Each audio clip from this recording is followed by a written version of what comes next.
Pablo Escobar died in 1993. That was the story the world agreed on. A body on a rooftop, blood on the tiles. A photograph printed in newspapers, replayed in documentaries, frozen in history like a warning. The king of cocaine was gone. The empire collapsed. Colombia breathed again. That was the myth. But death, Pablo would later realize, was just another border. And borders had never stopped him. He woke up choking. Air burned his lungs as if it didn't belong there. His eyes snapped open wide and violent, searching for threats that weren't there. No gunfire, no shouting, no rooftop, just white light, too clean, too quiet. The smell was wrong. Hospitals had a smell. Pablo knew that. He'd owned hospitals. This one smelled like metal and electricity about it. He tried to sit up. Something tugged at his arm. A wire. His heart started pounding, not from fear but instinct. Pablo Escobar did not wake up confused. He woke up angry. He ripped the wire free and swung his legs over the side of the bed. The floor was cold, real. He pressed his toes into it, grounding himself. This wasn't a dream. Across the room, a mirror reflected a man older than he remembered. Same face, same eyes, same scar near the jaw. But time had touched him, softened nothing, only sharpened the weight. He stepped closer to the mirror. "Carajo," he muttered. Before he could think further, the door slid open with a soft hiss. No handle, no lock. It moved like the future had decided doors were unnecessary. A man stepped in. Not a soldier, not a cop. A doctor, maybe, but dressed strangely. Clean sneakers, slim coat, something glowing on his wrist. "You're awake," the man said, stunned. Pablo smiled. That smile had ended lives. "Where am I?" Pablo asked calmly, already memorizing the room. Exits, corners, blind spots. The man swallowed. "You're in Medellin. But, it's 2026. The word landed heavy. Not impossible. Not frightening. Interesting. 2026. Pablo repeated softly. The doctor laughed nervously. "You've been in a medically induced coma for decades. You were preserved. Experimental program. Government black project. You shouldn't even be alive." Pablo stepped closer. "How long?" he asked. "Has the world believed I was dead?" The doctor hesitated. 33 years. Pablo nodded. 33 years of legends, of stories growing bigger than truth. 33 years of fear fermenting in memory. Perfect. They gave him clothes, modern clothes, slim cut black, fabric lighter than anything he'd worn before. They tried to explain. Governments, technology, new rules, new enemies. Pablo listened, but only to patterns. Power always followed patterns. When they finally let him leave, because they didn't know how to stop him, he stepped outside and saw the city. Medellin still stood. Taller now, sharper, glass and light replacing concrete and shadows. Cars moved without drivers, screens blinked everywhere, feeding faces with endless images. And in nearly every hand, a small glowing rectangle. "What is that?" Pablo asked. A young guard glanced at him, confused. "A phone." Pablo held one moments later, smooth, cold, alive. It vibrated like a heartbeat. The screen lit up. Faces, millions of them, laughing, dancing, fighting, worshipping strangers, arguing with ghosts. Numbers followed every face.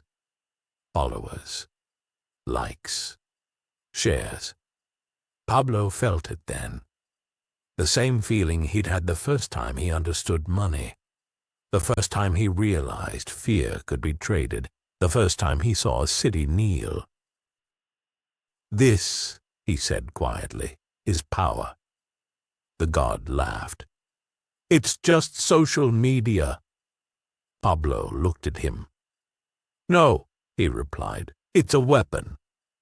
That night, Pablo sat alone in a dark apartment overlooking the city. The government thought isolation would protect them. That confusion would slow him down. They had forgotten who he was. He watched, learned, consumed. In hours, he understood what took others lifetimes. Attention was currency. Outrage was fuel. Loyalty was no longer bought with cash alone, but with identity, belonging, visibility. You didn't need soldiers. You needed believers. By dawn, Pablo created an account. No name, no face, just a symbol. The first post was simple. A grainy photo, old, a rooftop, a man lying dead. Caption: "Legends don't die, they evolve." Within minutes, comments flooded in. Within hours, it was trending. By morning, news stations were panicking. By noon, governments were watching. Pablo leaned back, phone glowing in his hand, city lights reflecting in his eyes. They had spent decades trying to erase him, but the algorithm had found him anyway. And the algorithm, Pablo realized, did not care about law. It only cared about engagement. He smiled. The cartel was dead. The empire was about to go digital. By the third day, Pablo Escobar understood something the world refused to admit. People didn't want truth. They wanted permission. Permission to admire violence from a safe distance. Permission to fear without consequences. Permission to follow something bigger than themselves. The algorithm didn't create monsters. It fed them. Pablo watched the numbers climb like a body count. 100,000 followers, then 500, then 1,000,000.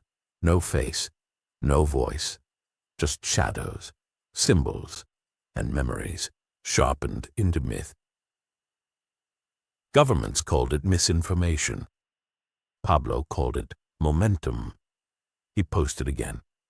A short video this time, 15 seconds. Grainy footage of old Medellin, gunshots echoing in the background. A final frame, his eyes younger, colder. Text on screen: "Order is coming." The comments exploded. Some laughed, some mocked, some begged it to be fake. The smartest ones didn't comment at all. They watched. The first mistake authorities made was thinking they could trace him. They tracked IP addresses, burners, VPNs, ghost servers. Every path led to a wall. Pablo didn't need to hide. Millions hid him. Every repost fractured responsibility. Every reaction diluted guilt. Arresting him would mean arresting the crowd.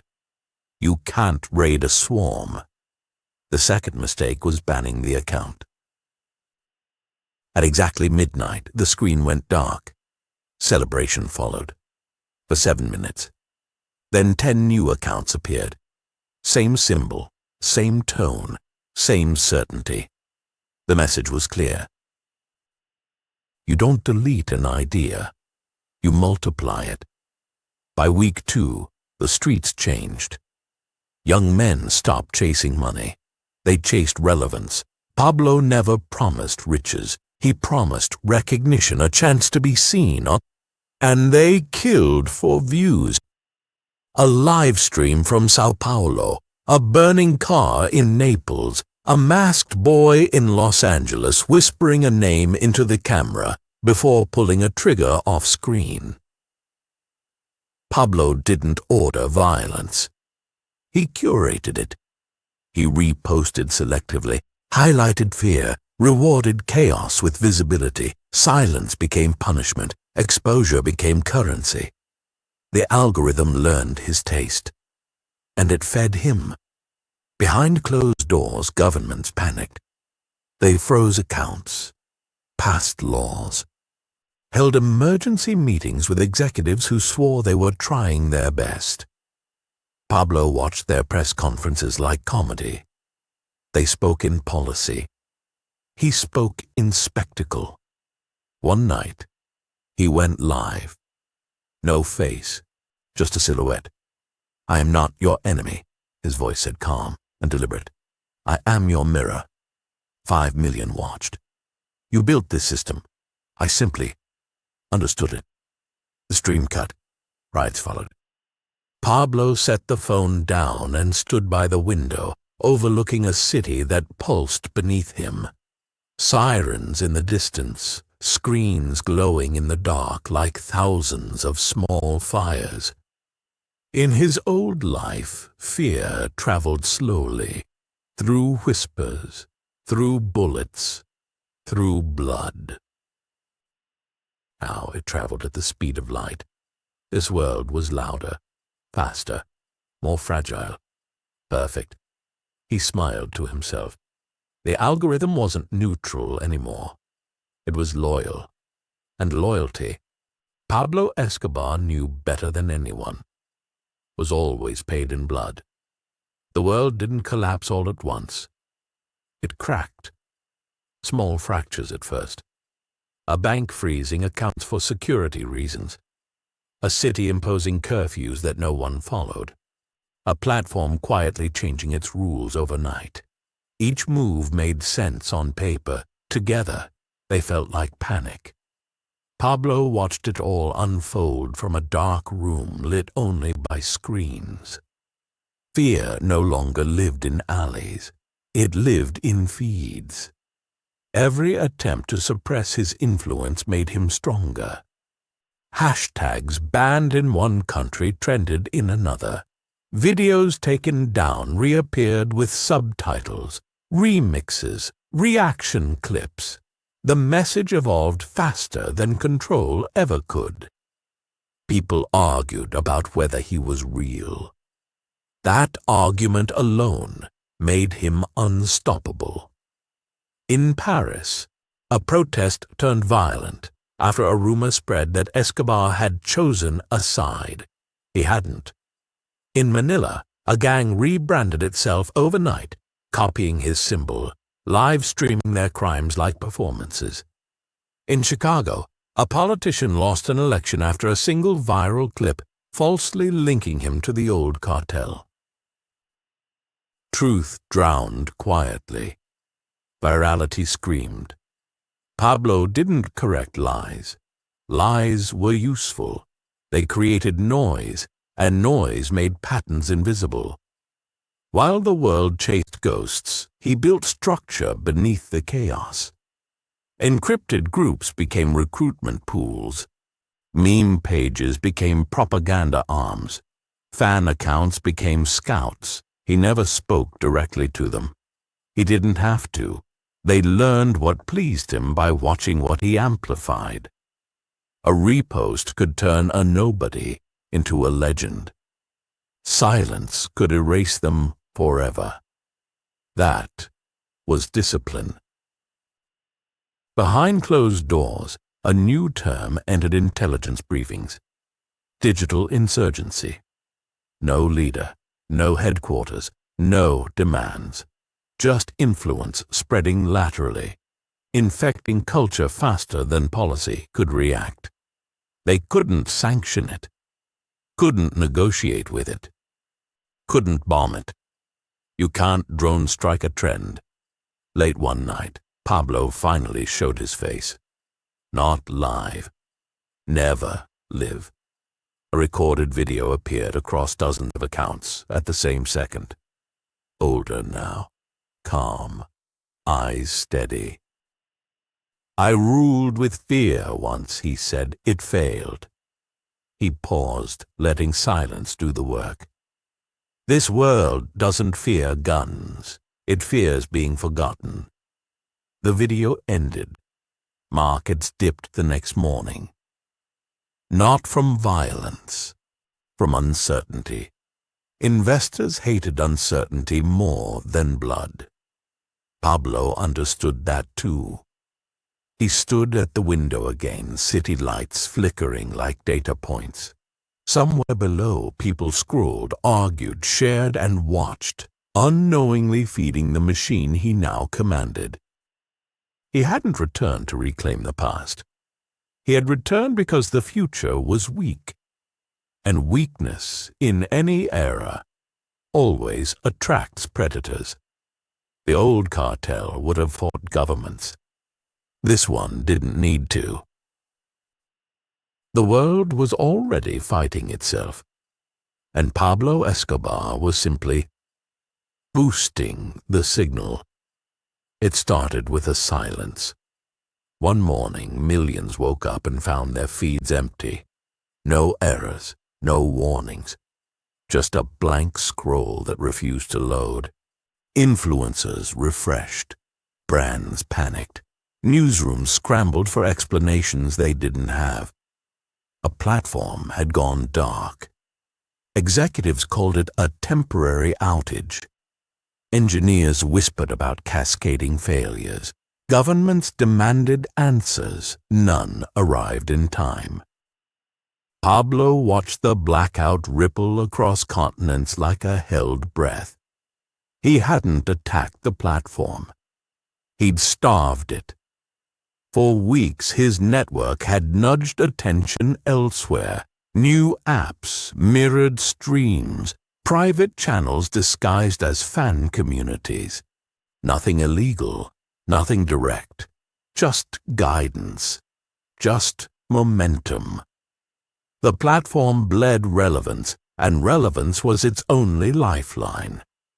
When the servers finally buckled under sudden emptiness, no one could agree on who was responsible.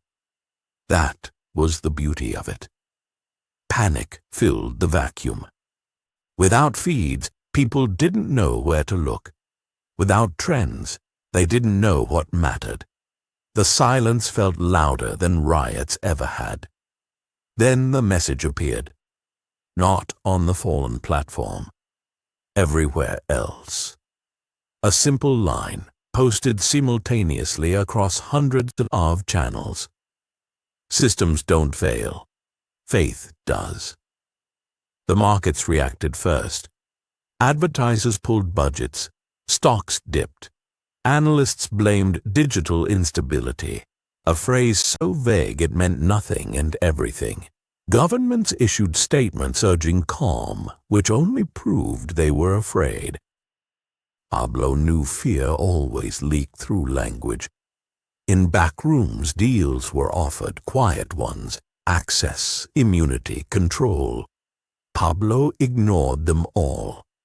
Negotiation implied equality, and he had no equals left.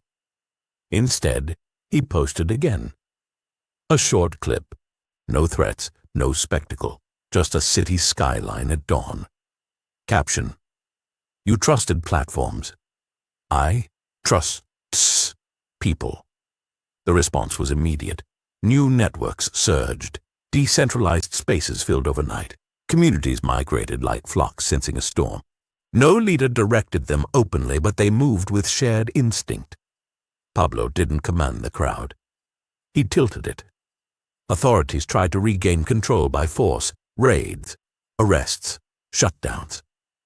Each action created more clips, more outrage, more engagement. Every attempt to crush the movement fed it oxygen. They were fighting a fire with gasoline and wondering why it spread. Late that night, Pablo finally slept. He dreamed of rooftops and radios, of cash stacked so high it warped rooms. When he woke, the phone vibrated softly beside him. Reports, charts, maps lighting up. A platform had fallen. 2 more were wobbling. He stood and looked out over the city, calm as ever. The world below felt smaller now, not conquered, exposed. In the old days, empires were built with bullets and bribery. In this one, they collapsed under attention. Pablo didn't need to rule the internet. He just needed to prove that no one else could. And once people understood that, they would look to him for what came next. The strike came at dawn. Not a raid, not an arrest, something quieter.